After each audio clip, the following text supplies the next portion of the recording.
Fala galera, mais um vídeo aqui pro canal. Bom, pra quem ainda não viu, né, quem não sabe, o Pedrinho deu uma coletiva de acho que 1 hora ou por volta disso, na parte da tarde, falando sobre diversos assuntos relativos ao Vasco, a SAF, futebol, contratação, orçamento, enfim. Então, primeiramente, se você não viu a entrevista completa, assista, tá?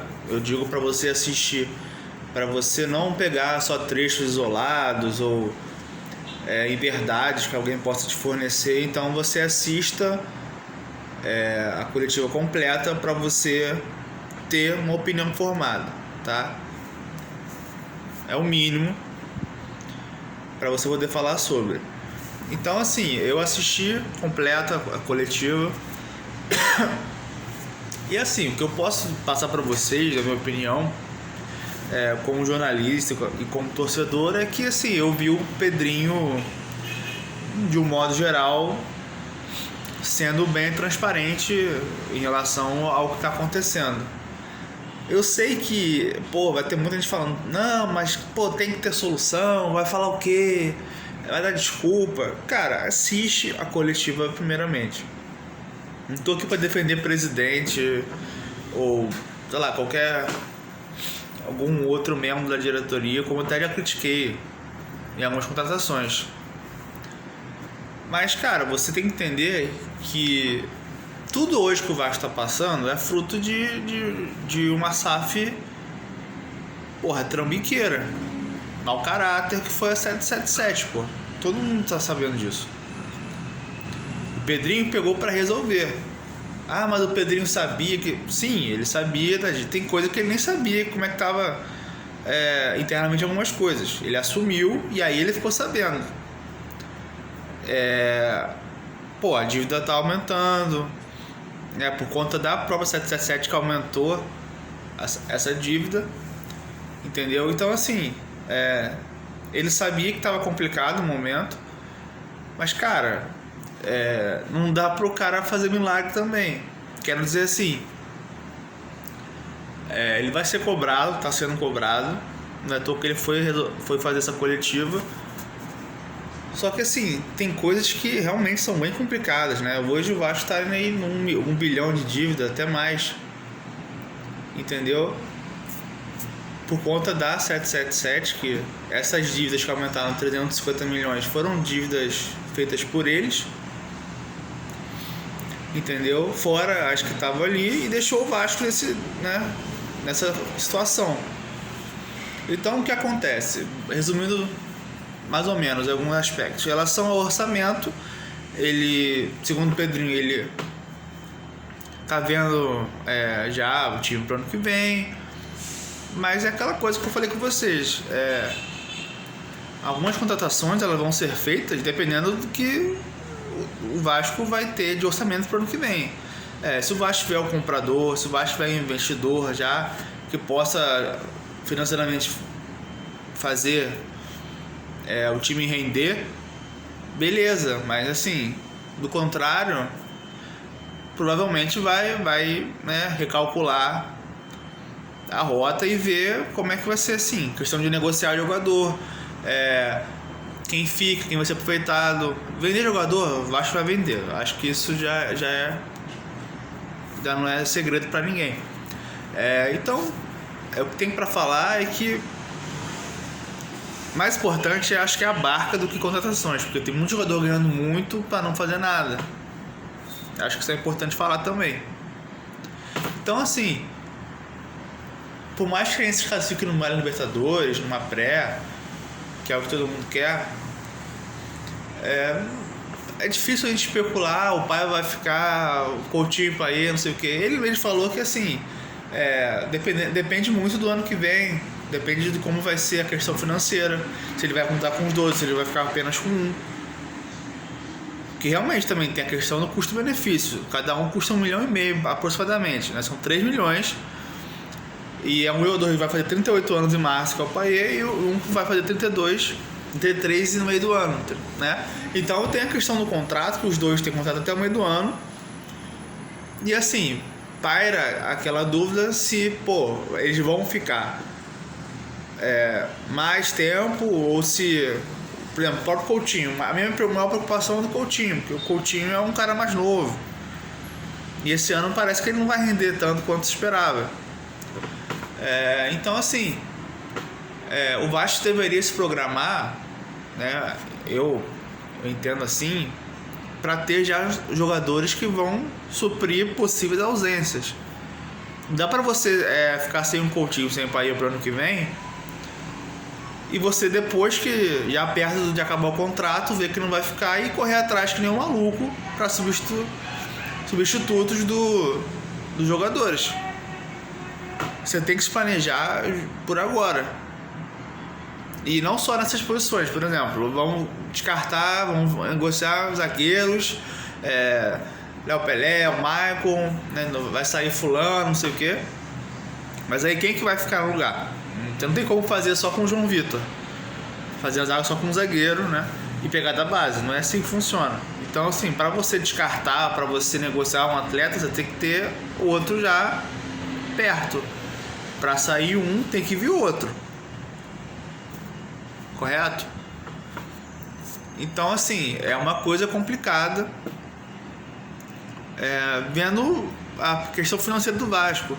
E por mais que o Vasco tenha um investidor e tal, eu não acho que vá fazer grandes, né, loucuras.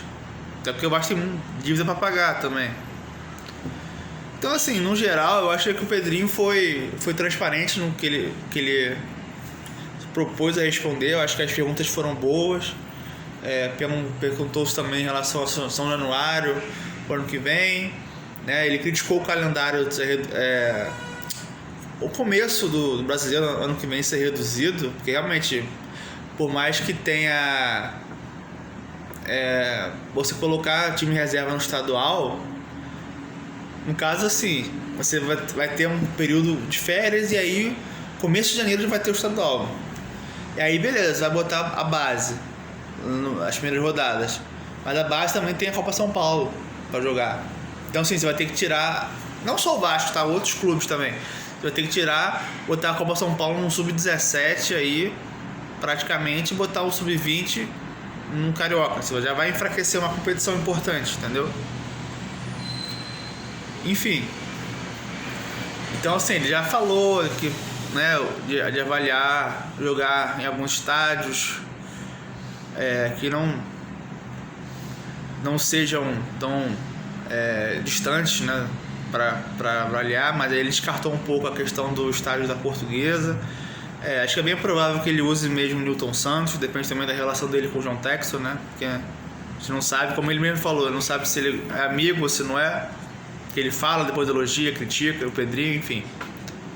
Então, assim, eu acho que em relação à transparência foi uma boa coletiva. Eu acho que ele respondeu, entendeu? E uma coisa que me pegou, assim, até pelo que eu faço aqui de canal, que eu, dou muito valor, é assim, cara, você que tá vendo esse vídeo, torcedor, vamos ser um pouco mais inteligentes nos conteúdos que vocês consomem, entende? Eu falo sempre, cara, eu posso estar aqui com pouco seguidor, pouco inscrito, mas, cara, eu não vou fugir da minha ética, até porque eu já falei, sou jornalista formado, tenho meu diploma, não vou fugir da minha proposta de fazer algo mais sério sem fake news, sem escândalo, sem, sabe, querer chamariz pra mim, falando um monte de besteira. Então, assim, ele falou, cara, teve uma notícia não, né? Falou-se uma proposta de 600 milhões pelos 31% que nunca existiu, né? Não sei para quem ele falava disso, mas falou, essa pessoa vai ter que ver na justiça isso, vai ter que provar o que ela tá falando. E é uma coisa que eu falo, entendeu? Muita gente fala do grego, vende logo a SAF. Cara, vamos raciocinar. Não é para você vender a SAF para qualquer um primeiro que aparecer, porque olha como é que foi. Olha o que aconteceu. Se mesmo estudando, entre aspas, né, tendo um pouco mais de demora na negociação da SAF com a 777 deu no que deu, Você imagina você pegar e vender para qualquer pessoa, qualquer empresa. Então assim, porra, vamos parar um pouco de imediatismo, vamos ter um pouco de noção que as coisas não vão ser resolvidas assim. Porque se o Pedrinho vende essa pra qualquer um e dá uma merda,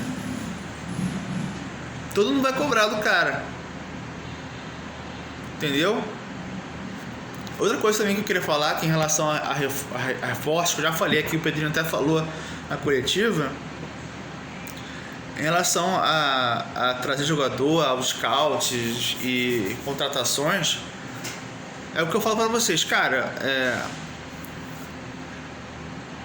A diretoria, ela tem culpa em trazer alguns jogadores, como eu falei, de fora para mostrar que está trazendo um cara de peso. Mas por outro lado, a torcida do Vasco, uma parte dela, ela tem uma parcela de culpa, porque parece que assim, tem muita gente que não consome futebol, não assiste jogos que não sejam do Vasco. Então assim, se você trouxer, por exemplo, o Vasco trouxe aí o Jean David, que não está rendendo, o Emerson Rodrigues, todos vieram de fora, todos são estrangeiros. Aí, por exemplo, se você contrata um cara hoje do Bragantino, do Juventude, do Atlético Paranaense, meio que esses caras possivelmente vão render, e muito mais do que esses que eu estou citando, você pode ter certeza que se o Vasco trouxesse jogadores jogando aqui no Brasil, ia ter aquele bando de corneta falando que esses caras não serviam, pegando o jogador do time tal, time pequeno, blá blá blá. Mas ninguém assiste os jogos do cara, ninguém vê os outros clubes, se o cara tem potencial para render. Ninguém sabe dos cálculos, das estatísticas do cara, entendeu? Mas aí vê o time, não, mas jogou no time tal. Cara, tu nem sabe quem é o cara às vezes, tu nem sabe quem é o jogador. Então eu acho que a diretoria não tem que ouvir torcida, porque o torcedor é passional e não consome tanto futebol como um todo. Não tô falando que você trazer jogador de Série C pro Vasco e montar um time assim, porque também é suicídio. Mas, cara, você contratar jogadores estrangeiros, né, pagando um valor, sei lá, 8 milhões, 12 milhões, enfim, você pode trazer um cara que vai te entregar mais em conta. Então, o próprio torcedor também tem que entender que, cara, não é só jogador de fora que vai vir e vai resolver. Até porque tem muita questão da adaptação. Do cara vir de outro país, o cara vir aqui não conhece ninguém, não tem amigo nenhum, não tem... até às vezes o idioma é complicado. Então assim, se pegar um jogador que já está ambientado do futebol brasileiro, talvez ele performe melhor num time mais encaixado, entende? Porque quando o cara às vezes tem um potencial, o cara tá num clube ruim, não tá legal, ou um clube onde tá muito acima e ele não tá perdendo espaço, não porque ele seja ruim, mas porque outros estão melhores que ele. Eu pego muito exemplo do Fortaleza. Fortaleza pegou o Moisés na Ponte Preta ainda, que eu sempre bato aqui a tecla, que é um jogador que eu queria muito no Vasco. Vendeu pro futebol mexicano, depois pegou de volta. E o Breno Lopes estava lá no Palmeiras, estava encostado, porque o patamar estava mais alto e ele não estava jogando. Aí você fala que esses caras não vão servir pro Vasco? Vocês queriam o quê? O Jean David, Emerson Rodrigues ou o Breno Lopes e Moisés? O Coelho do Atlético Paranaense não serviria no Vasco hoje? O próprio Pita, que está no Cuiabá, quem assiste os jogos do Cuiabá vê que é um jogador para reserva melhor que o Cleiton, entendeu? O Vasco pagou um dinheirão. Mas pagou para ter o jogador, tá emprestado lá em Portugal ainda. Então assim, certas coisas a torcida tem que entender, não é de uma hora para outra. Também tem que entender um pouco mais de futebol para poder falar. Veio muita gente criticando agora a rede social, já demitiu, contratou ninguém, vai dar desculpa. Cara, assiste primeiro o conteúdo para depois você falar, para não falar besteira e atrapalha o próprio time. Valeu, pessoal. Então é isso, por hoje é só. Valeu.